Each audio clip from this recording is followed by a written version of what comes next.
Week in the red and now lower for 4 out of the last 5 weeks. That's despite positive commentary from CEO Jensen Huang during the company's GCT Developers Conference. Our next guest says he has found more reasons this week to be bullish for the long term. So joining us now is Creative Strategies CEO Ben Bajaran. Ben, it's good to have you on, and let's start right there. What was it about a multitude of days and messages and partnerships and news announcements this week that solidified that case for you?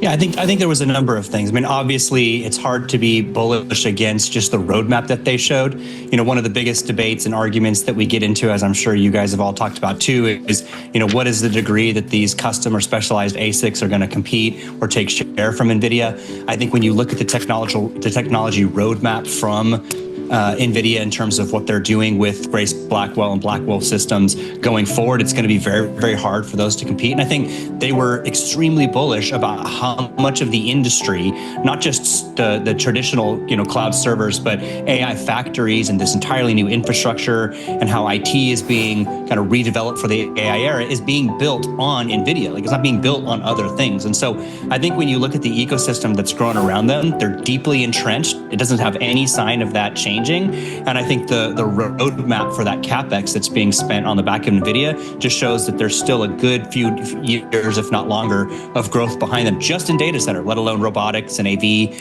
and all of these other areas that they're talking about. But to change the game for the stock trajectory, I wonder if, you know, NVIDIA has to tackle a whole new area of business or get a bigger share, even bigger share than it's already got. Jensen Huang has been kind of the ultimate statesman, not just for AI, but now for quantum, for robotics, for all these things. But does he go vertical at some point and sort of gobble up a piece of what partners have been taking?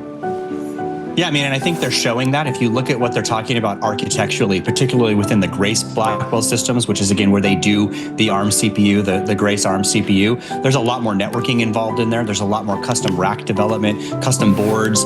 They're, I mean, as vertical as we've ever seen them with those particular products, and those are different than their B200 or B300 products where you can use anybody's CPU with. So I think they're showing that, John, but I think you're exactly right. And I think there was a sense of frustration that I saw from Jensen, particularly in the financial analyst QA, where he really kind of went off saying, like, you guys don't really understand, and nobody's modeling the upside opportunity here when you really understand what we say when we mean when we say AI factories, that this is new build. These are dedicated, purpose-built factories to just run enterprise AI. And he seems to think that nobody is modeling that in or really understands it. So there's we kind of have a sense of what they'll sell just product-wise here in 2025, which is where I agree with you. Hard to surprise to the upside to move the stock. But I think he is signaling people don't understand the magnitude of this opportunity. And I think that's worth unpacking because there is a lot of growth ahead. And I think they're very bullish that they're going to continue to get a big chunk of that share. To be fair, this month, are you watching some of these companies? Are you assessing them and sort of what this is going to mean for the ecosystem and that transition to going public? Yeah, and I think you look at them, and there's a couple other examples, right? I think DigitalOcean is sort of in there. They even mentioned Vertiv, which I think is an interesting company for liquid cooling. And so you're seeing, again, this is part of the ecosystem that's growing around NVIDIA. One of the fascinating things, right, about CoreWeave is that there's public instances, but they just show that we don't actually have enough compute when companies like Microsoft and other big enterprise companies are actually securing GPUs with them.